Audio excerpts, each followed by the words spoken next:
नवरात्र उत्सवाचं औचित्य साधत जळगाव जिल्ह्यातील शेतकरी कुटुंबियांनी पर्यावरणपूरक बांबूच्या पट्ट्यांपासून आकर्षक आणि रंगबिरंगी टोपल्या तयार केल्या असून या टोपल्या देवी अंबेमाता घटस्थापना करता ठाण्यातील जवाहर बाग फायर स्टेशन समोर विक्रीसाठी ठेवल्या आहेत। या टोपल्या बनवण्याच्या कामात लहानांपासून ज्येष्ठांपर्यंत सर्व कुटुंबीय सहभागी झाले असून महिलांनी बांबूच्या पट्ट्यांना रंगवून त्यावर नक्षीकाम केलं असून पुरुष आणि तरुण वर्गानं टोपल्या विणण्याचं काम हाती घेतलंय।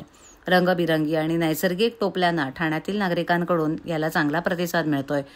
नवरात्रीच्या पहिल्या दिवशी घटस्थापनेकरता अंबेमातेच्या पूजनासाठी या पर्यावरणपूरक टोपल्या मोठ्या प्रमाणावर विकल्या जात आहेत। प्लास्टिक आणि थर्माकोलच्या वस्तूंना पर्याय म्हणून बांबूच्या या टोपल्या उपयोगी पडत असून त्यातून शेतकरी कुटुंबाला अतिरिक्त उत्पन्नाचा आधार मिळतोय। ठाण्यातील मार्केट रोड परिसर सध्या या रंगबिरंगी टोपल्यांनी सजून गेला असून नवरात्र उत्सवाच्या पार्श्वभूमीवर नागरिकांनी स्थानिक शेतकरी कुटुंबांना हातभार लावावा असं आवाहनही करण्यात आलंय।